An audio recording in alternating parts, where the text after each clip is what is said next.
안녕하십니까. 코인365 톡톡 코인스토리의 모카골드 경제연구소 전문가 김희성입니다. 오늘은 여러분들께 제트캐시에 대해서 소개해 드릴 텐데요. 제트캐시는 정보 마켓캡에 따르면 시가총액 26위에 해당하는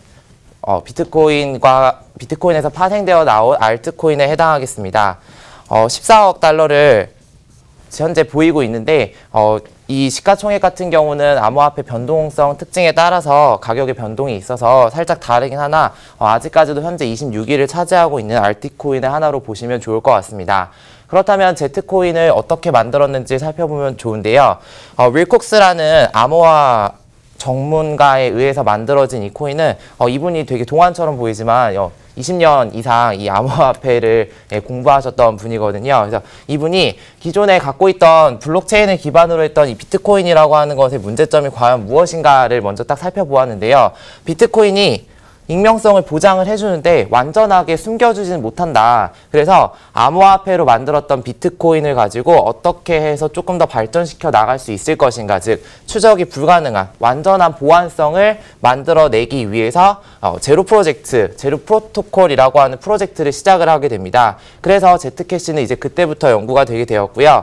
2년 전인 2016년 10월에 드디어 제트캐시라는 이름으로 우리에게 나오게 되었습니다. 자, 그렇다면 제트캐시는 왜 만들어졌는가라고 보시게 되면요. 바로 목적을 살펴볼 수 있는데 한 단어로 요약을 해보면 바로 프라이버시를 찍을 수 있습니다. 앞서 말씀드렸던 것처럼 비트코인 같은 경우 익명성이 있긴 하나 누가 보냈는지, 얼마를 보냈는지, 누가 받았는지를 인포메이션 사이트에 들어가서 확인을 해볼 수가 있습니다. 그렇다고 한다면 너무 익명성에 이제 취약한 부분이 아닌가라는 어떤 생각을 하면서 우리는 이 프라이버시를 좀 지켜나가야 되겠다라는 목적성으로 가상화폐 시장에서 제트캐시라는 것을 나오게 됩니다. 자, 그렇다면 제트캐시에서 말하고 있는 프라이버시는 과연 어떻게 만들어지냐? 비트코인은 블럭을 연결하는 블록체인의 기술로서 암호화를 이제 실현을 한다라고 한다면 이 제트캐시 같은 경우는 이 사슬을 끊어버림으로써 더 많은 암호성을 갖다가 더 부과시킨다라고 이해를 하시면 좋을 것 같습니다. 그래서 비트코인과의 어떤 차별성을 딱 눈여겨서 본다면 이 프라이버시라는 단어 하나만 기억을 해주시면 좋을 것 같습니다. 그래서 이러한 프라이버시를 바탕으로 하기 위해서 이 사람들이 이제 밑바탕에 깔고 이제 시작을 했던 게 바로 이 제로 날리지 암호화라고 하는 건데요. 바로 이것은 무엇이냐?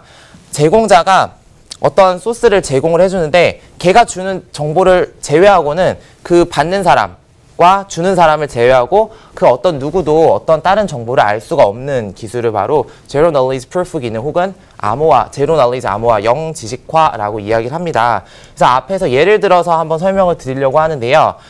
여기 있는 사람을 이제 김이라고 칭하고 여기 있는 사람을 박이라고 칭한다고 봤을 때 이 김이 열쇠를 갖고 있는지 없는지는 이제 이 박이라는 사람이 입증을 하는 겁니다. 네, 그래서 열쇠를 이제 갖고 있는지 없는지 입증을 하는데 자, 여기서는 여기 있는 문이 보이지가 않습니다. 여기 있는 문이 보이지가 않는 상황이고요. 이 사람이 열쇠를 가지고 A로 가든 B로 가든 이 사람은 아무 데나 갑니다. 그런데 이 사람이 B로 이렇게 쭉 갑니다. 그때 박은 아무것도 보지 못합니다. 이 동굴의 입구를. 자, 그런데 이제 박이 이렇게 들어와서 만약에 뭐 B로 이렇게 왔다라고 B 이쯤에 와서 얘를 이제 김 씨를 부르면 김 씨가 이제 여기서 듣고 이렇게 나올 수도 있지만 반대로 A를 루트로 가서 여기서 이렇게 호출했을 때 얘가 만약에 키를 가지고 있다면 여기에서 문을 열고 이렇게 나올 수 있고 만약에 키가 없다라고 한다면 다시 되돌아와서 나는 사실 키가 없었어 라고 입증을 할 수 있습니다. 그래서 제로 놀리지 암호화의 같은 경우는 실제로 이러한 어떤 과정을 거쳤을 때 확인할 수 있는 확률은 2분의 1, 50%입니다. 그런데 얘를 갖다가 20번을 진행을 한다라고 한다면 계속해서 이 사람이 열쇠를 가지고 있다라고 할 수 있는 확률은 2의 20제곱분의 1에 해당을 합니다. 그래서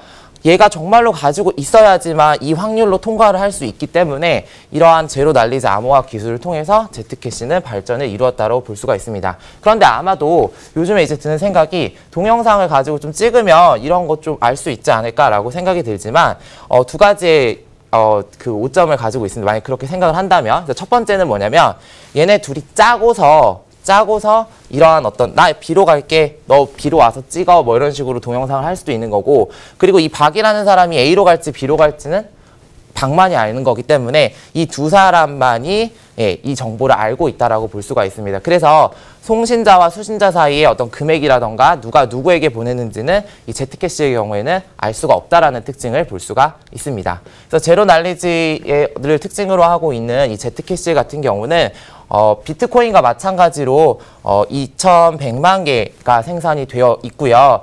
한 개의 블록을 생성하는 데 있어서 걸리는 시간은 2.5분입니다. 그래서 비트코인보다 상당히 좀 줄어든 시간을 보이고 있는데요. 그래서 2MB까지 용량을 늘림으로써 비트코인보다 좀 더 많은 양의 정보를 처리할 수 있게 만들어진 것이 바로 Z캐시의 특징이라고 볼 수가 있습니다. 자, 그렇다면 Z캐시 2017년에 어떠한 사건이 있었는지 보게 되면 글로벌 투자은행 JP 모건에서 작년 7월에 비트코인이 가상화폐 사기다 라고 얘기를 하는데, 굉장히 웃긴 게 그때 암호화폐 가격이 하락을 했을 때 이 사람들이 매수를 합니다. 그러면서 우리가 이제 비트코인을 봤는데 비트코인 왠지 한번 좀 투자해도 될 만한 존재인 것 같아 라고 얘기를 하면서, 여기 보시다시피 다른 가상화폐인 이더리움을 기반으로 한 블록체인과 자 그리고 Z캐시를 가지고 개발했다라는 부분을 보실 수가 있습니다. 그래서 Z캐시 같은 경우는 아까 앞에서 말씀드렸다시피 바로 프라이버시, 보안성이 굉장한 큰 특징으로 이제 살펴보실 수 있는 것을 말씀을 다시 한번 드리고요. 들어서 아시겠지만 계속 제가 프라이버시 강조를 해드려서 저거 뭔가 익명성을 바탕으로 하면 조금 악용되는 거 아니야 라고 생각을 하실 분들이 많으실 것 같은데요. Z캐시 같은 경우에 그러한 문제점도 가지고 있다라는 게 어떤 전문가들의 의견 중에 하나입니다. 그래서 앞으로 이 Z캐시가 더 나아가는 데 있어서의 어떤 그런 보안성과 더불어서 이런 안 좋은 데 안 쓰이도록 전문가들이 좀 더 연구를 할 필요가 있다라고 생각이 듭니다. 그래서 오늘 준비해드린 코인은요, Z캐시이고요. 여러분들 앞으로 더 많은 코인으로 찾아뵙도록 하겠습니다. 시청해주셔서 감사합니다.